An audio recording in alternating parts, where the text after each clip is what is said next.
नमस्कार दोस्तों, स्वागत है आपका अनुपम आईएएस अकेडमी में। इतिहास की सीरीज में आज हम जिस टॉपिक को देखने जा रहे हैं वो है आपका भागवत धर्म। तो आज हम इस धर्म के विषय में जो इसके आदर्श हैं, जो इसकी शिक्षाएं हैं और जो इसके प्रमुख ग्रंथ हैं, जो विचार है, उनको जानने की कोशिश करेंगे। तो मैं अनुपम तिवारी स्वागत करता हूँ आपका अपने इस यूट्यूब चैनल पे। आइए शुरू करते हैं भागवत धर्म के विषय में। यदि हम भागवत धर्म को देखते हैं तो जो इसका उद्भव का काल है वो हमको मौर्योत्तर काल में मिलता है। यहाँ आप ध्यान रखेंगे कि हम इसको ऐतिहासिक रूप से पढ़ रहे हैं, अर्थात जो ऐतिहासिक साक्ष्य मिलेंगे उसके रेफरेंस में हम इसका अध्ययन करेंगे। एक धार्मिक वीडियो नहीं है, ऐतिहासिक वीडियो है, तो इतिहास के रेफरेंस में इसका हम इस्तेमाल करेंगे कि हमको प्रमाण के हिसाब से मिलेंगे, हम उसकी बात यहाँ करेंगे। तो हम भागवत धर्म का जो उद्भव काल देखते हैं वो हमको मौर्योत्तर काल में मिलता है। ये जानकारी हमको कहाँ से मिलती है?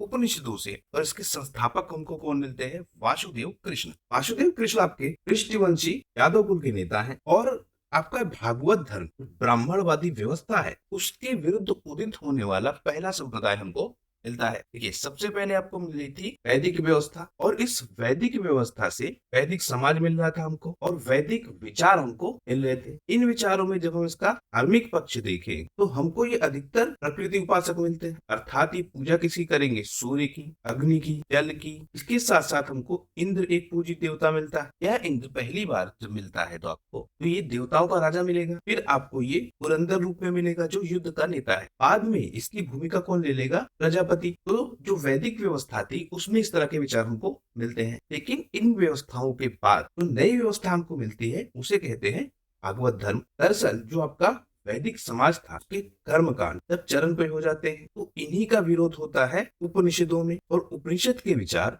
आम जनता तक फैलते हैं। इन्हीं उपनिषदों के विचार में जो हमको संप्रदाय का विकास मिलेगा, आपको भागवत धर्म मिलेगा और उसके अलावा आपको शैव धर्म भी मिलेगा। इनका अगला स्टेप हमको जो मिलेगा वो शक्ति पूजा के रूप में मिलेगा। तो इसको हम डिटेल से देखेंगे। यहाँ हम बात कर रहे हैं भागवत धर्म की। तो जैसा कि मैंने बताया कि ब्राह्मणवादी व्यवस्था के विरुद्ध सबसे पहले खड़ा हुआ था और इसी के पुराण हमको ज्यादा देखने को मिलेंगे, या पुराणों में जो शिक्षाएं हैं वो भागवत धर्म से आपको ज्यादा संबंधित दिखेंगी। सांख्य से संबंधित इसकी शिक्षाएं आपको दिखेंगी। वेदांत, सांख्य और योग, इनके जो दार्शनिक विचार है उनका सम्मेलन या उनका समाहीकरण हमको इस धर्म में देखने को मिलेगा। पूरी पूजा से ये मुख्यतः संबंधित होगा और भगवत गीता के सिद्धांतों पे ये आधारित है। भागवत धर्म का जो सबसे प्रमुख ग्रंथ है वो कौन सा आपका है? भगवत गीता है। इसमें जो सिद्धांत दिए गए हैं जीवन जीने के और जो नियम कानून दिए गए हैं उन पे आधारित ये धर्म है। सबसे प्रमुख व्यक्ति जिसको माना जाता है इस धर्म से संबंधित वो श्री कृष्ण है। और श्री कृष्ण के विषय में अगर हम देखें तो इनको विष्णु का अवतार माना जाता है। बाद में इनका उल्लेख हमको नारायण के रूप में भी मिलता है। और एक बहुत महत्वपूर्ण तथ्य आप याद रखेंगे,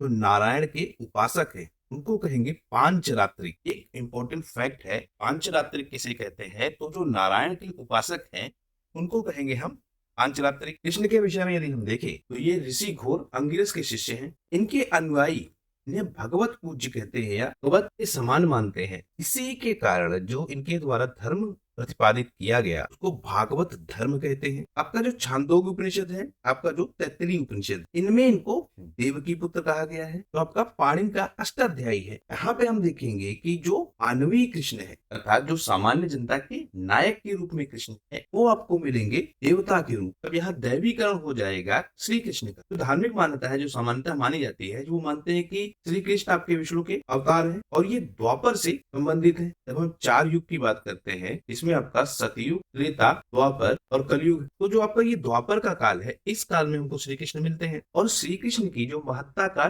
चरम है वो हमको दिखने को मिलता है भगवत गीता में। भगवत गीता को आपने देखा था कि इसको महाकाव्य की संज्ञा दी गई थी। तो भगवत गीता के कारण श्री कृष्ण का महत्व बहुत ज्यादा बढ़ता है और नारायण रूप में भी हमको इनका उल्लेख मिलता है। तो ये श्री कृष्ण के विषय में जो बहुत बेसिक जानकारी है इतिहास के रेफरेंस से वो हमने देख ली। अगर हम आगे देखें तो आपका ये पांचरात्र क्या है? वैष्णव धर्म का प्रधान मत है। लगभग 3री सदी ईसा पूर्व के आसपास इसका विकास हमको देखने को मिलता है। तो नारद उनके अनुसार इस 5 रात्र में 5 पदार्थ शामिल हैं, जैसे परम तत्व, मुक्ति, युक्ति, योग और विषय। इन 5 तथ्यों से मिलके ही आपका पांचरात्र बनता है जो प्रमुख मत है वैष्णव धर्म का या भागवत धर्म का। पांचरात्र व्यू के प्रमुख अगर हम देखें तो जो ये पांचरात्र व्यवस्था है इस व्यवस्था में जो प्रमुख है उनके विषय में यदि हम जाने तो वासुदेव आपको सबसे प्रमुख मिलते हैं। इनको कृष्ण के रूप में, देवकी पुत्र के रूप में और भगवत रूप में, इन रूपों में आपको मिलते हैं। आगे हम देखें तो दूसरा कौन है, लक्ष्मी है, फिर आपको संकर्षण मिलते हैं, प्रद्युम्न मिलते हैं और अनिरुद्ध आपको मिलते हैं। तो ये 5 प्रमुख व्यक्ति हैं, तो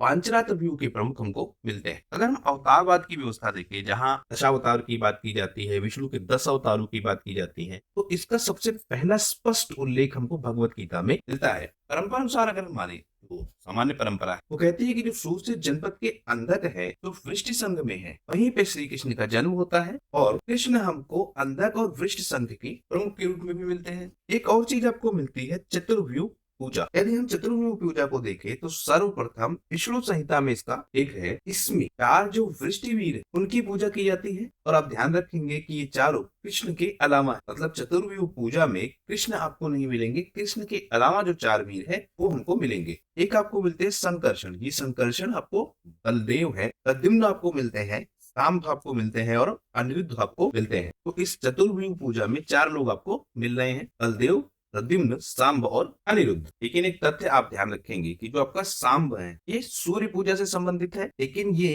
पांचरात्र समूह में नहीं आते हैं।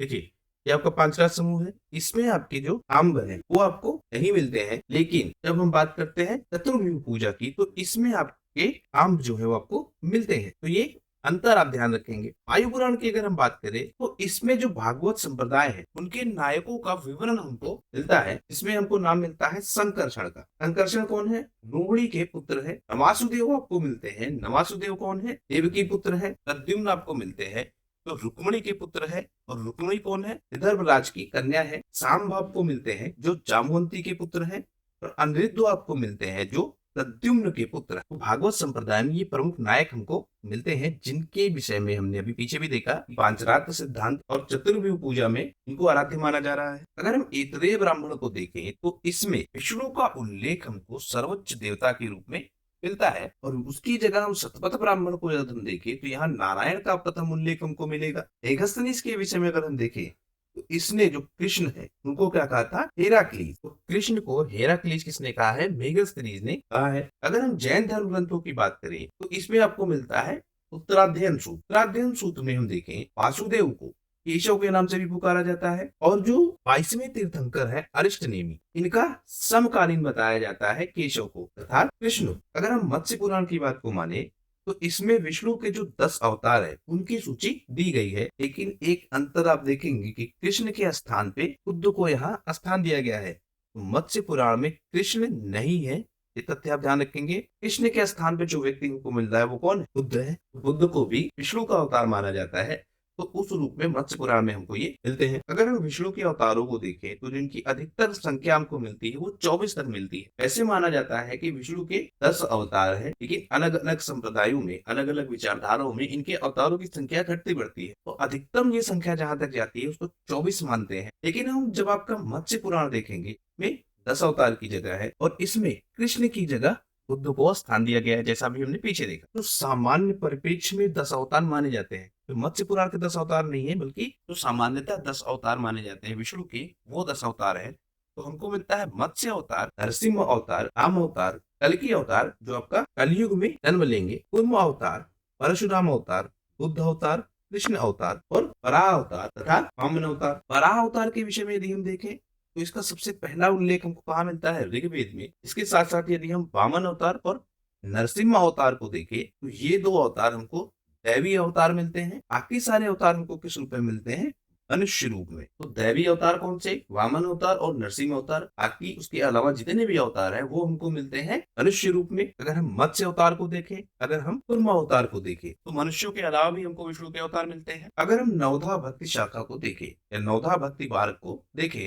तो ये मार्ग भगवत संप्रदाय में हमको मिलता है, और मोक्ष प्राप्ति के लिए इसको आवश्यक बताया गया है। नवधा भक्ति इसे नाम से ही स्पष्ट है कि इसमें नव भक्ति की बात की जाएगी, अर्थात 9 प्रकार से भक्ति की जा सकती है, और अंतिम लक्ष्य देखिए क्या है, मोक्ष है, उसको प्राप्त किया जा सकता है। संत तत्संग, जो संतों के विचार हैं, उन विचारों को आप सुनिए, उससे आपको मुक्ति मिल सकती है। दूसरा आपको मिलता है रति। रति का मतलब प्रीति रखना, इसमें प्रिय में और आराध्य में। इस रति के विषय में आप देखेंगे कि जो प्रेम संबंध दिखाए जाते हैं ईश्वर का भक्त के साथ, उन प्रेम संबंधों की विचारधारा कहाँ से मिलती है? रति से मिलती है। फिर आपका आता है गुरु की सेवा करनी चाहिए। भगवत संकीर्तन आपका मिलता है, इसमें जो भगवत धर्म है उसके विषय में बताया जाता है। भगवान का मंत्र जप करना चाहिए, इंद्रिय निग्रह करना चाहिए, इंद्रियों पे क्या करना चाहिए? कंट्रोल करना चाहिए, और प्रत्येक जीव को परमात्मा भाव से देखना चाहिए कि हर जीव के अंदर परमात्मा है, इस रूप में आपको देखना चाहिए। आप संतोष की यहाँ बात की जाती है कि आपकी जो मनोदशा है वो संतोषप्रद होनी चाहिए और सरलता होनी चाहिए आपके भाव में, आपकी सोच में, आपके विचारों में और आपके